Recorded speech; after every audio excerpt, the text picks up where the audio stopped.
Hello everyone, it's Kaji here and welcome back to my YouTube channel. So, aspiring virtual bookkeeper ka ba? Pero like nagda-doubt ka sa English mo, hindi ka ganun ka-confident na mag-speak ng English.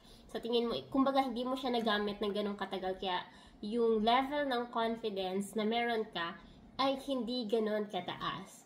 So, meron akong i-introduce sa inyo, someone from my community na nag-join ng 30 days bookkeeping challenge ko last July 2024 and same siya ng doubt sa sarili niya pagdating sa pag i-English. So, kung gusto mong malaman ng story niya, kung ano ba yung ginawa niya, ano ba yung mga experiences niya pagdating sa interview, sa pakikipag-communicate sa client, please keep on watching until the end. Do not skip para wala kang mamiss na tips and tricks na i-share niya at ni Kaji throughout the video. So without further ado, let's get started!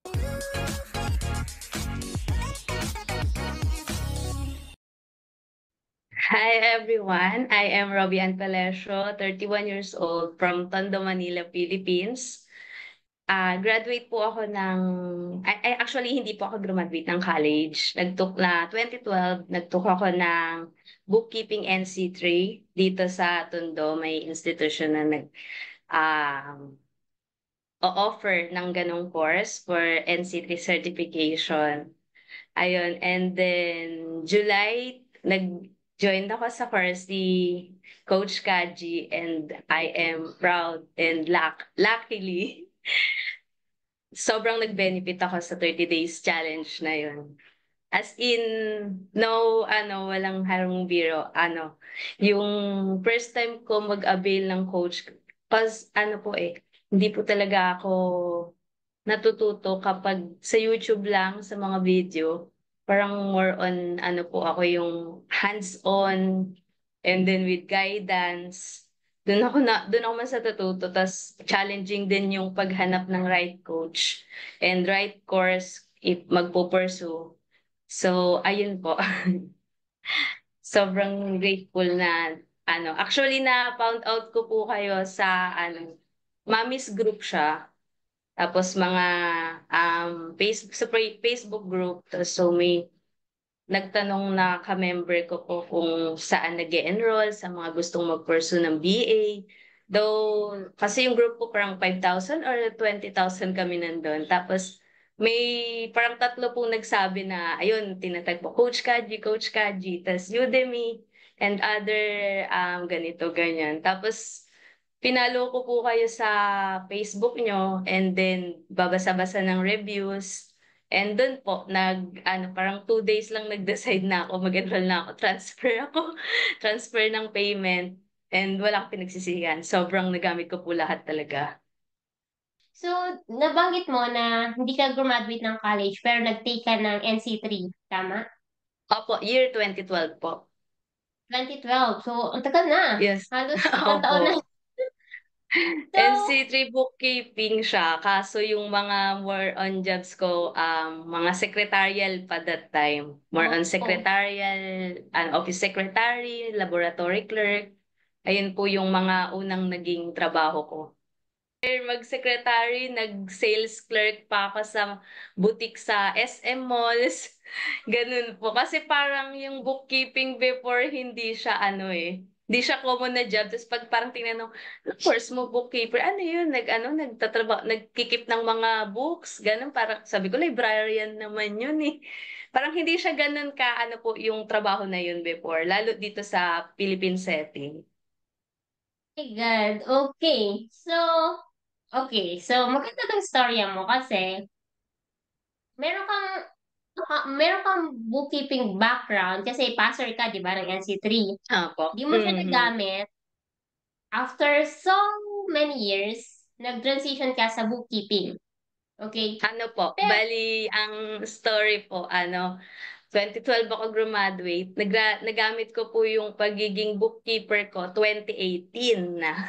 oh, 2018 sa corporate company as in prepare ng invoice, cash disbursement, ganun lang po, cash disbursement, invoice. Natatanda ko MYOB pa yung gamit na system ng company nun eh.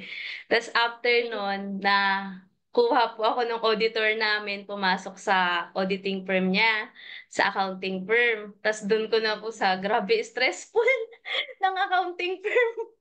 Kasi handling po ng multiple clients. Tapos doon ko lang po din lahat natutunan. Yung tungkol sa bookkeeping, tax filing. Tapos 1.5 year lang po ako nun. Pero 2016 po, naririnig ko na yung online jobs. Maraming kumikita sa online jobs. Tapos paano ba yun? So nag-YouTube po ako, nanood ako ng mga YouTube. Paano ba? Ano ba? Saan ba sila kumukuha ng job? That's why po yung, if makita ninyo yung profile ko sa Online Jobs PH, 2016 pa po siya. Tapos, na naman pagdating ko naman po doon, wala akong maintindihan kasi weakness ko yung English. Paano ba nag Yes. apply dito? Tapos nag-aano ako po, kasi sa YouTube, that before, hindi rin po ganun kadami yung mga vlogger about, di rin sila ganun ka-share, mag-share ng VA journey nila, kung paano ba, parang lagi lang po na-feature, ano, millions, ganyan, at the age of ganito, high school student, ganyan. Siguro po advantage nila talaga, ano sila, English person sila eh. Pero given po sa akin, Tagalog talaga yung first language ko, tas sobrang hirap po ako sa English. Na-share ko nga din po yun nung nakaraang nag-post kayo. Grabe. Mamaya share ko po yung meeting namin ng client. Para talaga akong chatbot doon. AI na AI yung datingan. Yes, ganun lang po. Tapos yun, 2016, tapos nagpapasa po ako ng mga resume, tapos wala namang pumapansin sa akin. Tapos one time po, 2020 pandemic. Ayan. So, 2020, nasa accounting firm na din po ako noon. Kaso ayun nga po, since multiple clients, tas nagpi-field work kami. So ang office namin is Sampaloc, Manila. Tas pupunta ka sa client Makati, Pasay, and then halos lahat po ata ng RDO na BIR sa Metro Manila, napuntahan ko na din po as part ng client service and field work. Same sa mga City Hall, na-process ko na din po ata lahat ng City Hall sa NCR. Sobra, burnout po yung naging, ano ko, um, parang naging switch ko noon. Tapos nagpahinga ako after pandemic kasi takot din po baka magka-COVID kasi June 2020 lang po bumalik eh. Ay medyo nag-open yung parang city dito sa Manila pero hindi pa po ganun ka-safe. Given po field work, nag-resign po ako tapos nag-try po ulit ako bumalik sa online jobs, apply. Kahit wala akong natitake na mga online course, though sa accounting firm, ang gamit naman po namin is QuickBooks Desktop. May mga company po kami na, ayun yung gamit. So kami may enterprise, accountant version. Parang doon kami nagmamigrate, tas parang nagkukuhaan lang po ng files, ganun. Tas sa office review para sa monthly reporting. And then yun po, 2020 bumalik po ako sa online jobs. Tapos gumawa na rin po ako ng Upwork account that time kasi parang nagte-trending na din si Upwork. Ganyan. Kaso ang hirap pa din po. Tapos, though parang medyo confident ako mag bookkeeper sa online jobs kasi may QuickBooks na ako. Tapos alam ko na yung parang confident ako sa financial, yung debit credit, accounting po, medyo confident ako kaso hirap po talaga eh. Kasi nakakakaba coach yung pa lang, mag-high pa lang ako, grabe. Parang sobra yung kaba, tas pala, hindi siya basta-basta kasi ayun pa lang yung kalaban mo pa lang sarili mo. Pag sa pag-BBA, ganun, yung confident, dapat ready ka na, ganun. Sabi ko, sige, pas na muna, mag-a-apply na lang muna ako ulit sa corporate setting kasi kinakabahan ako, hindi ko alam. Tas given din po that time, yung computer ko is hindi pa pa lang nun, hindi din po ganun ka high-end. Parang student version lang siya. Actually, binili ko nga po yun para sa online class ng anak ko. Tas nagbabaka sakali na since pandemic, hindi rin naman po safe sa labas, baka makahanap ng virtual jobs, remote jobs. Kaso grabe po yung kaba, eh. 'Pag may nagre-reply sa inbox ko, tinatakbuhan ko, eh. Tapos since burnout po ako sa accounting firm mo no'n, nag-job street po muna ako. As ayun po na 2021 na-hire po ako as an executive assistant kasi parang inano ko po talaga nun, sobrang sobrang na-effect yung mental health ko sa accounting firm. Parang sobrang nabigla ako kasi 2012 tas 2019 yung accounting firm. Eh dun po sa 2018 ko na job, more on preparing ng checks lang po eh. Tas dun sa accounting firm, as in buong general accounting procedures hanggang audit preparation, hanggang auditing. Parang yung 1 year ko katumbas po ng 5 years sa mga regular jobs, eh. Parang gano'n po siya. Na-burnout ako, send ako ng application sa JobStreet, ta's puro secretarial na lang po yung in-applyan ko kasi parang sobrang nagalit ako sa accounting nun. Sinumpa ko siya kasi parang na-culture shock ako ta's given hindi ako college grad, parang ayun po kasi lagi yung kulang sa'kin pagdating sa confidence. Pagdating sa application, kasi parang ano na po sa'kin na ano, eh, priority yung mga college graduate, eh. So ayun po, na-hire ako na ano, na executive secretary ng partner. Sa pagkakaalam ko po, law firm po siya. But turns out it was also an accounting and law firm. Ayaw ko katantanan ng accounting. Yes, hindi ka tinatantanan. So, ibig Opo, sabihin, yun talaga siguro para sa'yo. Meron lang, opo, hindi ka siguro like yung parang maging under ng isang company. So, maybe like as your own, like as your own business, kumbaga, freelancing or virtual bookkeeping, opo. parang gano'n. Ngayon po ano, 3 years and counting po ako sa kanila. Tapos, hindi ko pa din po sila binibitawan, yung corporate jobs ko. Kasi, ayun po, so parang after busy season, April last year, ay, this year, April, after busy season, so nagre-rethink ako, replan, ano bang gusto ko sa buhay, ganyan. Tapos, sabi ko, i-pursue ko kaya yung ano, bookkeeping ko since since yung current employer ko po is gumagamit na ng QuickBooks Online, sabi ko mag-virtual bookkeeper naman kaya ako kasi parang in demand po eh sa Facebook groups lagi pong hiring eh. Tas ayun po, June, ayun po, nag-inquire na po ako sa inyo dahil nga po dun sa Facebook group nakapag-decide na ako na i-pursue.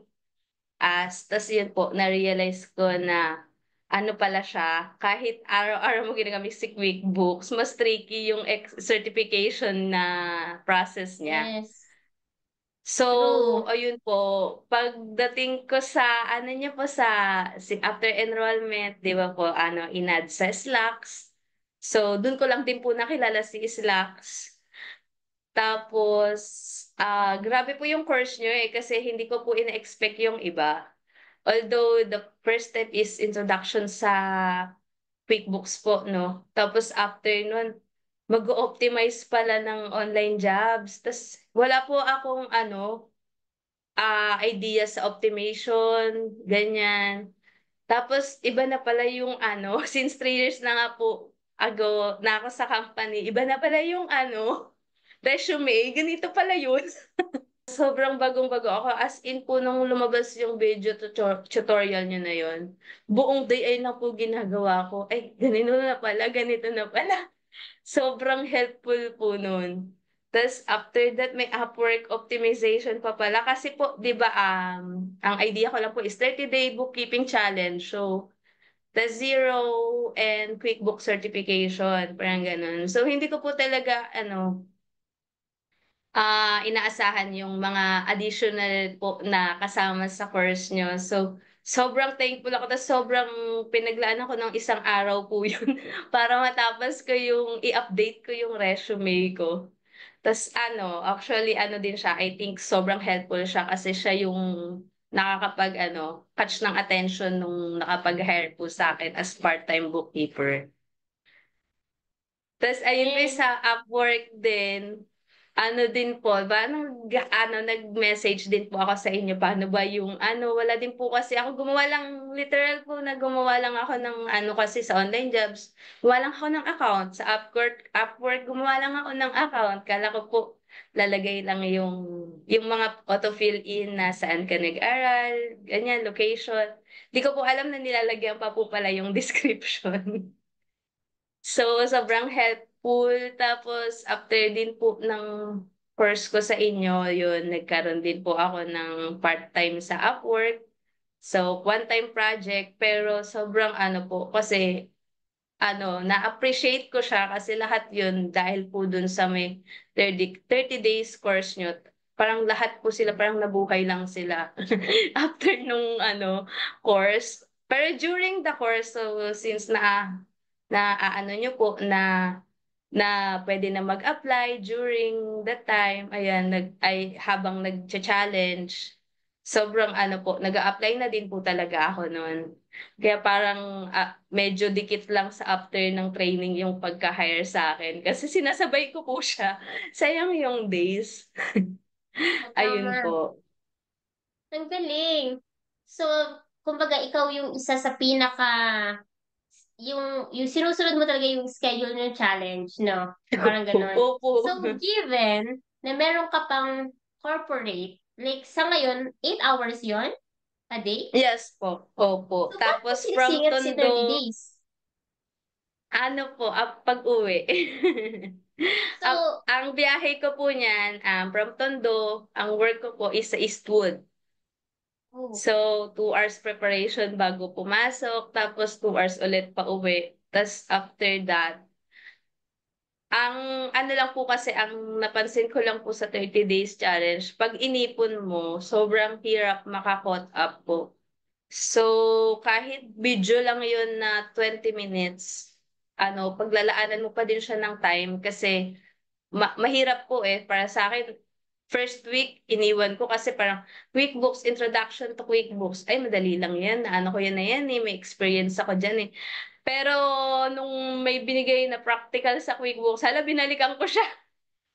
Doon po ako na trauma na ay dapat kahit habang nasa LRT ako, pinapanood ko na siya para pag-uwi kung meron mang ano po hands-on na ano gagawin is may idea na ako.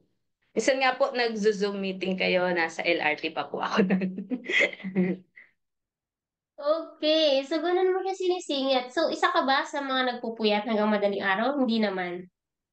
Ano po, nung sa zero po, medyo puyat-puyat po ako dun kasi first time ko po sa zero. Okay.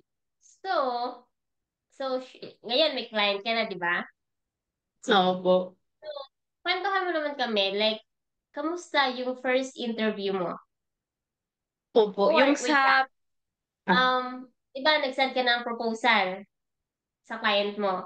Nung mm, sinend ka ng proposal at saka during the interview, like, bakit sa tingin mo, napansin ka ni client nung nag-send ka ng proposal sa kanya at saka, kwentuhan mo kami nung about sa interview, during and after the interview, anong nangyari? so, alam ko po lunchtime yun eh, nasa work ako. Lunchtime siya nag-post, tas virtual assistant, bookkeeper. Tas konti lang po, as in one sentence lang yung ano niya, yung job posting niya. Tas chinek ko din yung ano joined, 'di ba may ganun po kung kailan nag-join yung employer tas ilan yung job posting. Isa lang tas kakagawa lang nung account. So ano po ako yung din po sa tinuro nyo na cover letter. Ginamit ko din po siya tapos attach yung resume ko din po na templated po na sa tinuro ninyo. And then, gumamit po ako ng apply points actually kapag confident ako dun sa job na ano, medyo pasok talaga yung skills ko, is gumamit ako ng apply points noon. Tapos, nag-reply si client, are you available for interview? Ganyan. Eh, since ano po, ano po ako nun, nasa lunch time lang po yun, eh, babalik pa po ako sa work nun. Ano, tas executive secretary, so katabi ko lang po yung boss ko. So, negative po talaga ako nun. Tapos, pero nag-reply po ako na mag-send lang siya ng link. Ito po yung Zoom. Di ko ma-English. Sabi ko, ano, kailan siya available? Please, ano, send an invite link, ganyan. Tapos, dumaan po yung another day, di na siya nag-reply. Sabi ko, hala. So, pero naisip ko din po, one of your, ano po, meeting natin kapag Wednesday na marami nga po sa kanila, busy lang. So, need pa din i-follow up. I do follow up po. Sabi ko, hi, ano, yung regarding sa interview, kailan ka ready, ganyan. Tapos, naghahanap ka pa ba? Available pa ba yung job posting? Tapos, bigla siyang nag-send ng meeting link. So, follow up is the key. Kasi totoo, busy din talaga pala. Busy talaga sila. Kailangan lang ng konting push. Tapos yun po, nag-send siya ng meeting link, tapos sakto, yung meeting link niya is Saturday. So Saturday is wala po kaming pasok. So sobrang, ano po, sobrang pabor sa akin. Alam niyo po, parang grabe yung, siguro po, sabi nila yung pagbi-virtual assistance is swertihan, makahanap ng clients. Pero siguro po yung regarding sa swerte, kailangan din po ng preparation. Parang sabi, lax meets preparation. Totoo siya kasi baka mamaya kinuha niya ako, tas di naman ako certified, QuickBooks certified. Baka di rin po ako natanggap eh. Tapos lalo yung ano, kung paano mag-record na mag-bookkeeping pagdating sa QuickBooks. Iba pala rin talaga siya po. Ayan, ganyan po yung usapan namin. Tapos, ayan. Siguro po yung iba, sobrang diin ng diction ko. Iba na yung naiintindihan ng taking notes. Ganyan siya ako sa, yes, I have zero. Certified bookkeeper certificate na ako, English ba yan? Di ba, coach? Tapos, ang haba ng sinabi niya, di ba? Tapos, sasagot ko lang, yes. Sobrang, at pagkatapos nga po ng meeting, ako ba yan?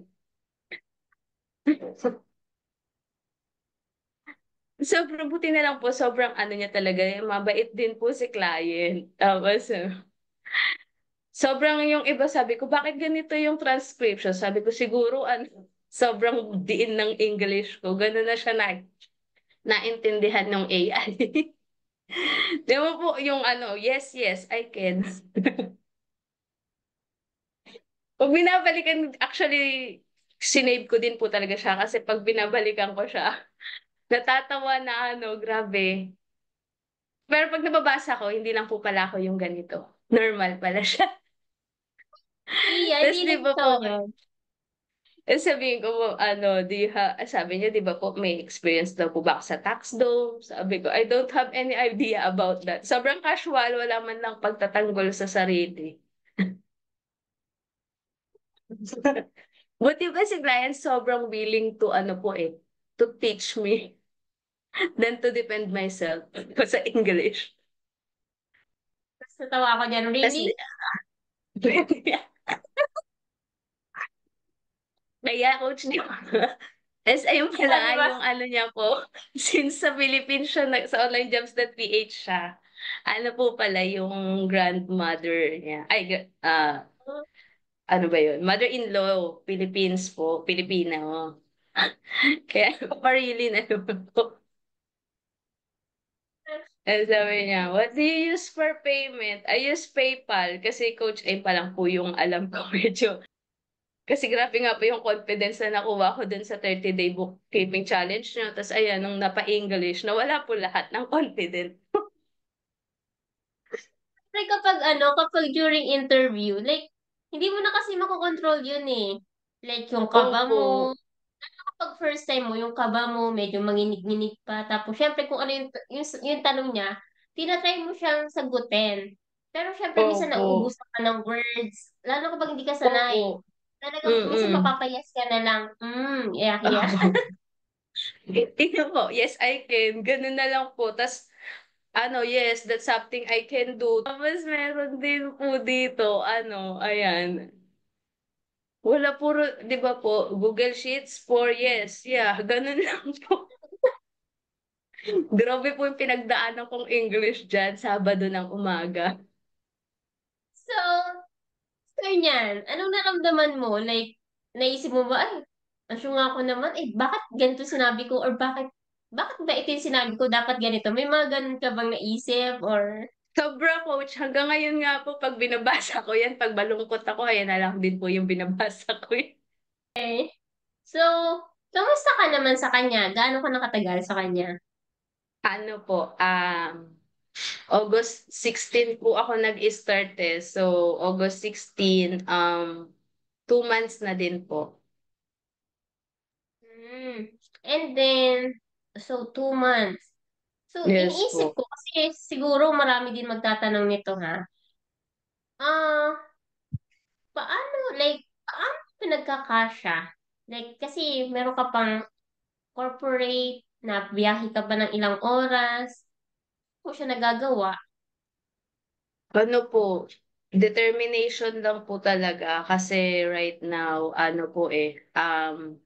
ang focus ko po is unti-unti mag-transition from corporate to virtual freelancing. Actually, habang nag-bookkeeping ako sa kanya, is nagtatry pa rin po ako mag-apply para sa full-time ng remote po.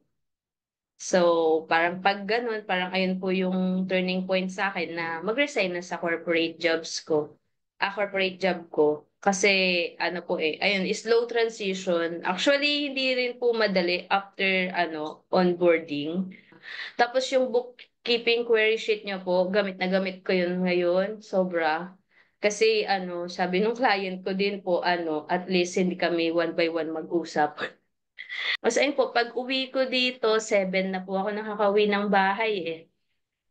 Tapos after that, since flexible time naman po, kagandahan din, is mga 9 p.m. nag-start na po ako niyan.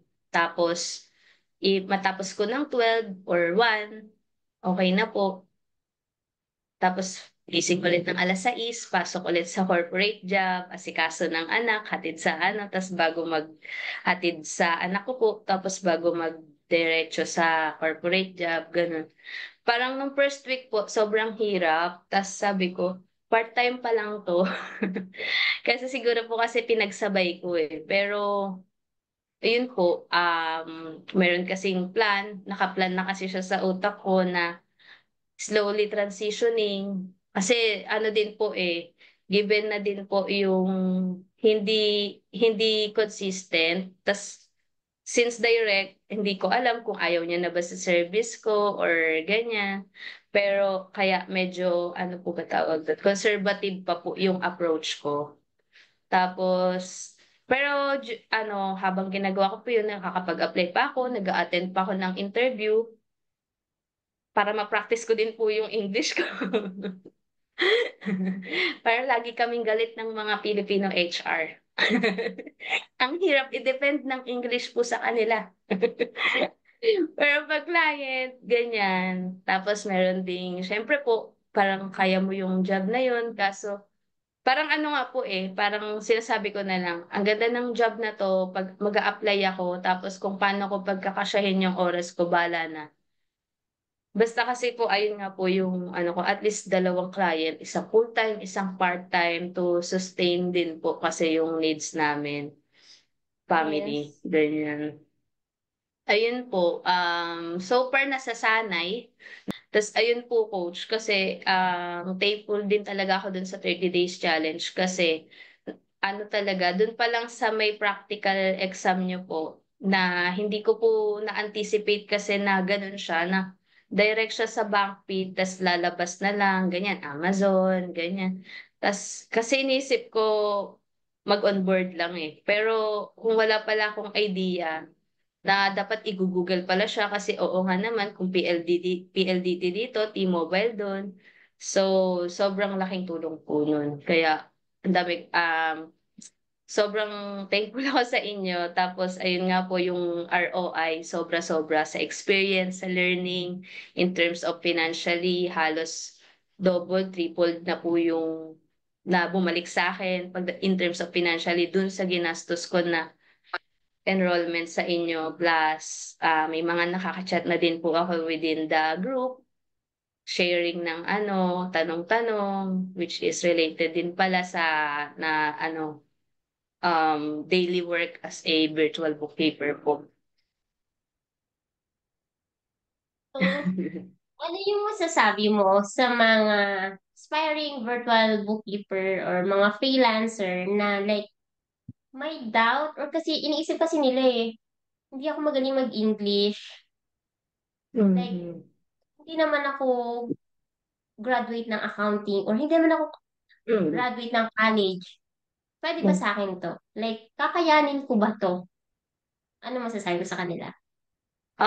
Pagdating po doon, I think lahat po yan is nasa mindset lang po natin. Mindsetting. Tapos, instead of focusing sa kikitain, um, pag nagkaroon ng job, mag-focus din po tayo muna siguro sa pag-earn ng learnings, ayan, through availing the courses. Although may kanya-kanya po tayong way of learning, gaya po na sabi ko, hindi talaga ako natututo kahit libre na sa YouTube.